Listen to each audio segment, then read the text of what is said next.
Hello and welcome to the Broadcast Tech Talks podcast, TV industry podcast from the Broadcast Tech team. My name's Jake Bickerton and I'm the editor of Broadcast Tech magazine. BT Sport is seeking entrepreneurs, creatives and startups to pitch products and services to potentially play a significant role in its future broadcasts and productions. This is through an event called BT Innovate 21 and follows similar events in the last sort of 3 to 5 years. We'll intro special guests this podcast episode. Jamie, hi. Do you want to say who you are and what you do? Nice to see you again. Yeah, good afternoon, Jake. I'm Jamie Hindhaugh, Chief Operating Officer of BT Sport. Back in the office by the looks of it too. I'm back in the home of broadcasting in the BT Sport studios in the Olympic Park, yes. Fantastic. Does it feel good to be back again? It's nice to see people. And it's nice to see that no one's come and took all our kit while we haven't been in. Yes, indeed. Matt, you don't look as though you're in BT Sports studio. No, I'm in my house, home of Stagg. Really, that's about it. So I work in BT Sport, looking at the mobile strategy and working on the this project and some of the others we've got around innovation. If you could explain what Innovate 21 is for those that don't know the previous events you put on as well. Yeah, so Innovate 21 is basically a competition, but it's targeted at SMEs and entrepreneurs. What we are basically saying is, as a broadcaster, we want to work with people who have great ideas. And what we're saying is, as a broadcaster, we're not the only ones who exclusively have those ideas. So we do think, especially in the current time post-COVID, as an industry, now is the time for us to be open and to look and support some of these small enterprises who have got brilliant ideas, who may struggle to get them to market or may need some guidance or support to make the product truly valuable. And the real strength of what we bring to this, Jake, is not only my team and the wider support of BT and EE, but it's also the fact that we are only a UK broadcaster. So we become a fantastic shop window for some of this innovation, for some of these companies to work with other broadcasters. And it's the third iteration. We've done 2 previous iterations, which was at the time run by BT Infinity Labs, which we were part of. This one is managed and run by BT Sport with Matt taking the lead on that. And it's down to the success of the previous competitions, actually, seeing some of those products come to life. So I'm really hoping that we see some really amazing ideas out there that will help us take people to the heart of sport, as is our ambition with the innovations that we've worked on previously. Yeah, I was at the last one, which was 2 or 3 years ago, something like that. Yeah, it was really interesting the way it was set up, and you can explain the format of this competition as well very soon. But Matt, you obviously have taken over the reins of this one but from what Jamie was saying. So yeah, what's your plans then with it? We've been talking for a while about how we can strengthen our innovation. As you know from the past, innovations in our DNA is one of the key things that we pride ourselves on. But we are aware we can't see everybody. There's just not enough of us all the time in the day. So to be able to do this and then have all of these really exciting and interesting ideas coming in, then we're sure we're going to get a gem. And we hold up our previous one and what's just the Watch Together that's just been launched as as the benchmark. If we can get another one of those, I think. Also, what I'm really interested in is what we've done is not just made it the direct consumer application base. It can be anything to do with the broadcasting workflows, from camera through to smartphones, wearables, all of that. But it has a direct or indirect effect on our customers and our fans' experiences. So that really broadens it up to be able to get something really, really good coming through. Is that a broader remit than the previous sort of innovation competitions you've held? Yes, we've sort of before had quite broad, but a lot of them have had a focus on a certain area, be that editorial or experiences. And now we want to be able to look at that because our innovation is end to end. We're looking now at having an umbrella sort of face of innovation called BT Sport Innovates. And again, that's end to end, using all of the assets that we have, both through internally in BT Group and with all of our partners that are part of BT Sport as well. And is there anything in particular that you're really hoping will come up on any part of that workflow at all?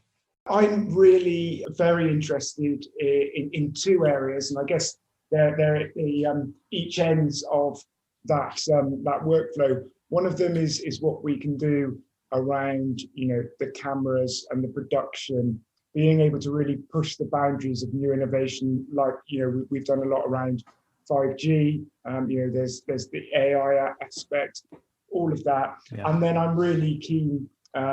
As probably most people know, on immersive experiences and really being able to push new technologies like edge computing, graphics offloading, to take some of those, I guess, futuristic, what would have been seen as science fiction, to bring them now. I do want to see holographics, and we've got that, and we've got it in the lab. And it's just looking at, not just what we could launch next week, it's what can we do to bring this on, and that's why we want to be able to work with these companies and use our assets like R&D and all the BT Sport and the creative team to bring something amazing to life. Is the format going to be similar to the previous competitions? So, Jamie, I remember seeing you on a panel, a bit like a Dragon's Den style panel, where everyone was a set amount of time to pitch to you and a team of execs and sports personalities as well. Is that a similar thing planned for this one? Yes, it is. It's a fantastic opportunity because they're also presenting to each other. So what you're actually doing is you're creating a community of ideas, and there will be one outright winner, but I wouldn't be surprised if during this process, when we hear these pitches and when other people see other elements, think actually that could really go well with that it will generate more than that. And we don't want it to be intimidating, but we want it to feel really accessible and really exciting. And we've got some great panelists lined up. It'll be in our main studio, so it will feel really great. And for some of these guys, giving them the opportunity to come in with their ideas, because that's the hardest thing at the moment, Jake, is where do you go with your ideas? How do you present them? How do you get buy-in? Whereas it does all of that for us in bucket loads. Does everyone that enter, do they get an opportunity to pitch, or is it selected? No, we go through the shortlist. The criteria we'll work through. Overall, I want people to think about personalization, and that could be any part of that workflow. But at the same time, also staying true to what sport broadcasting is, which is about creating a social viewing experience. So the biggest challenge is how you make something for everyone that also feels tailored for yourself. There'll be some ideas that we will go through, and we'll feed back to everybody. No, we have to have a methodology to take the ones that we believe in, that we know can make a difference to the BT Sport customer.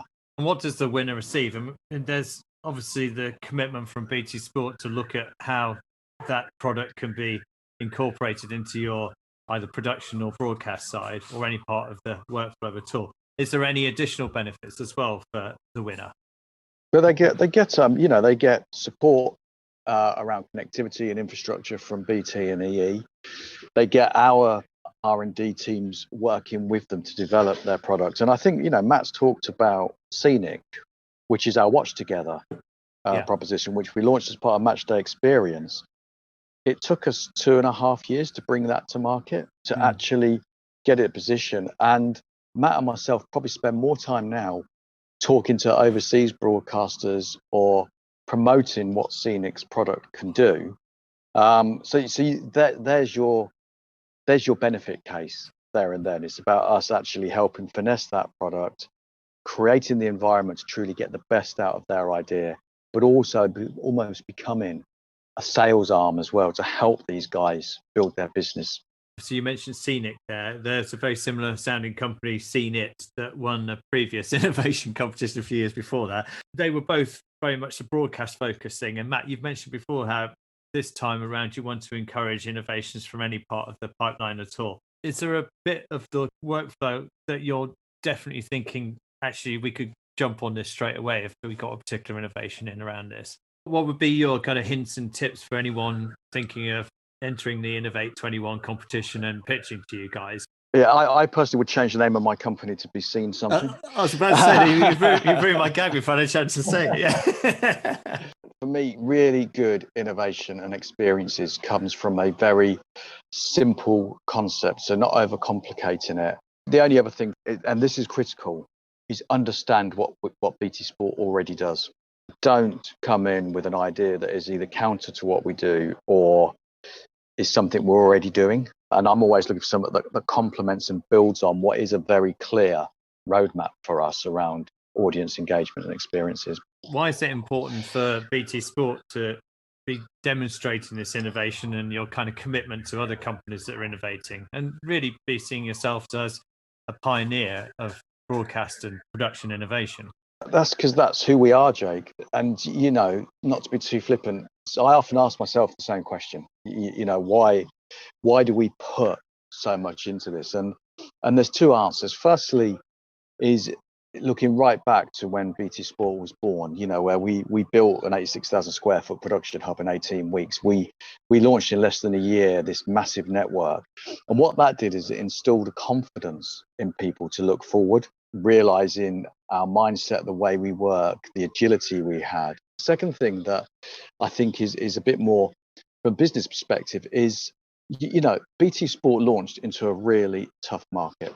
We've got some really strong, really good competitors for live sport in the UK. And the one thing you need to get your audiences to believe in you is you need to be credible.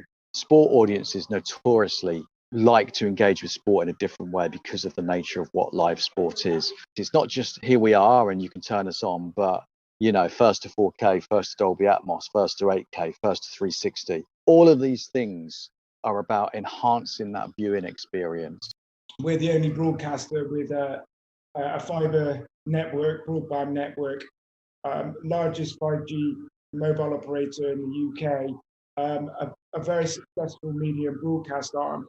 You're right. I mean, if you look at what we did around the iPhone 12 launch, a match day experience, it perfectly showcases that. So our innovation also showcases the great innovation that is in BT and EE actually, and the fantastic research and development team as well that we have in Lowestoft, that we are able to tap into and support as part of being part of BT Group.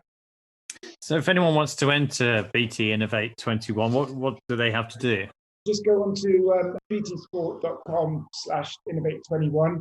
All of the T's and C's and how you enter are on there. And please, if you think you've got an idea, get it in. It will be looked at and it will be responded. So even the worst thing that can happen is you've got a sports broadcaster to have a look at your idea and give you some feedback. Can't be a bad thing at all.